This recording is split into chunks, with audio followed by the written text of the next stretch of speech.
Hi friends, నమస్తే. ప్రజాసేవ తెలుగు ఛానల్కి స్వాగతం. రైతు భరోసా డబ్బులు తెలంగాణ రాష్ట్రంలో ఉన్నటువంటి రైతన్నలందరికీ రైతు భరోసా డబ్బులు ఈ రోజున జమ చేస్తాము అని చెప్పేసి తెలంగాణ రాష్ట్ర అసెంబ్లీలో డిప్యూటీ ముఖ్యమంత్రి గారైతే ప్రకటన చేయడం జరిగింది. చెప్పిన విధంగానే ఈ రోజున ఈ యొక్క ఫస్ట్ లిస్ట్కి సంబంధించినటువంటి డబ్బులైతే అకౌంట్లో క్రెడిట్ అవ్వడం అయితే జరుగుతుంది.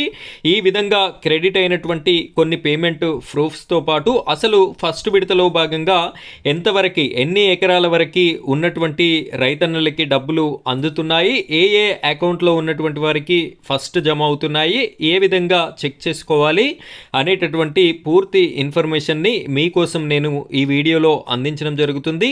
వీడియో చూస్తున్నటువంటి ప్రతి ఒక్కరు కూడా రైతన్నలకి సపోర్టివ్గా జై కిసాన్ అని చెప్పేసి కామెంట్ రూపంలో తెలియజేస్తారని కోరుకుంటున్నాను. ఇలాంటి లేటెస్ట్ వీడియోస్ మీకు ఎప్పటికప్పుడు రావాలి అనుకుంటే మన ఛానల్ని సబ్స్క్రైబ్ చేసుకోండి. పక్కనే బెల్ ఐకాన్ ఉంటుంది, దాని మీద ట్యాప్ చేసి ఆల్ అని సెలెక్ట్ చేసుకోండి. ఇంకా ఈ వీడియోని కనుక లైక్ చేయనట్టయితే లైక్ చేయండి. ఆ వెంటనే వచ్చేటటువంటి హైప్ పాయింట్స్ కూడా వీడియోకి ఇస్తారని కోరుకుంటున్నాను. ఇక మనం వీడియో టాపిక్లోకి వెళ్ళిపోయినట్టయితే ఇక్కడ ఒక పేమెంట్ ప్రూఫ్ని కూడా నేను మీకు చూపిస్తున్నాను, చూడొచ్చు.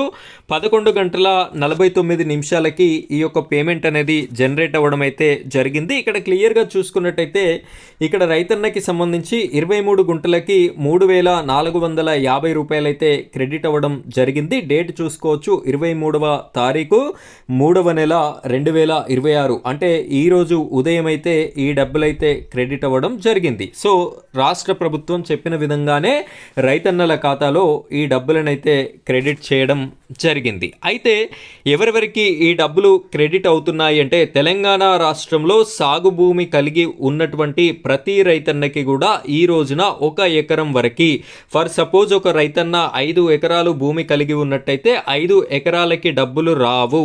కేవలం అందులో 1 ఎకరానికి మాత్రమే ఈ రోజున పేమెంట్ అనేది జనరేట్ అవుతుంది. అదేవిధంగా ఎకరానికి లోపు 20 గుంటలు, 30 గుంటలు, 35 గుంటలు కలిగి ఉన్నటువంటి రైతన్నలకి ఫుల్ అమౌంట్ అనేది క్రెడిట్ అవ్వడం అయితే జరుగుతుంది. సో దీని యొక్క ఉద్దేశం అయితే ఇది. ఈ విధంగా తెలంగాణ రాష్ట్రంలో ఉన్నటువంటి ప్రతి రైతన్నకి కూడా ఈరోజు ఎంతో కొంత రైతు భరోసా డబ్బులు అనేది జనరేట్ కావడం అయితే జరుగుతుంది. మీ అకౌంట్స్ని అయితే మీరు ఒకసారి చూసుకోండి. ఇక్కడ క్లియర్గా చూసుకున్నట్టయితే ఇది నాకు సంబంధించినటువంటి పేమెంట్ ప్రూఫ్. అయితే ఇక్కడ 1 ఎకరం 35 గుంటలు ల్యాండ్ ఉన్నప్పటికీ కూడా 1 ఎకరానికి మాత్రమే 6,000 రూపాయలు మాత్రమే క్రెడిట్ చేయడం అయితే జరిగింది తెలంగాణ రాష్ట్ర ప్రభుత్వం. అంటే మిగిలిన 35 గుంటలకి మరొక 20 రోజుల తర్వాత రెండవ విడతలో భాగంగా రాష్ట్ర ప్రభుత్వం అయితే డబ్బులని అందిస్తాము అని చెప్పేసి చెప్పడం జరిగింది. రెండవ విడతలో 3 ఎకరాల లోపు ఉన్నటువంటి ల్యాండ్కి డబ్బులు ఇస్తారట. అదేవిధంగా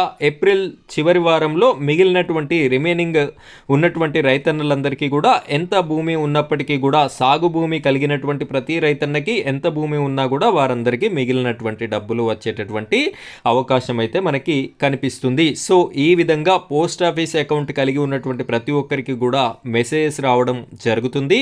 మీరు స్టేట్ బ్యాంక్ కానీ, యూనియన్ బ్యాంక్ కానీ, ఇంకేమైనా లోన్స్కి సంబంధించి ఫిన్కేర్ బ్యాంక్ కానీ ఇలాంటివి కలిగి ఉన్నట్టయితే మీరు ఒకసారి మీ అకౌంట్ని చెక్ చేసుకోండి. మీ గ్రామీణ ప్రాంతాలలో ఏఈపీఎస్ ద్వారా డబ్బులు ఇచ్చేవారు ఉంటారు కదా, వారి వద్దకు వెళ్ళినట్టయితే మీ అకౌంట్ని మీరు చెక్ చేసుకునేటటువంటి అవకాశం ఉంటుంది. ఖచ్చితంగా ఈ రోజున ప్రతి ఒక్కరికి కూడా డబ్బులు అయితే రీచ్ అవ్వడం జరుగుతుంది. ఫ్రెండ్స్, ఇది ఈరోజు మన వీడియో టాపిక్. ఇలాంటి లేటెస్ట్ అప్డేట్స్ కోసం మీరు మన ఛానల్ని సబ్స్క్రైబ్ చేసుకొని సపోర్ట్ చేయండి. Thank you friends, thank you very much.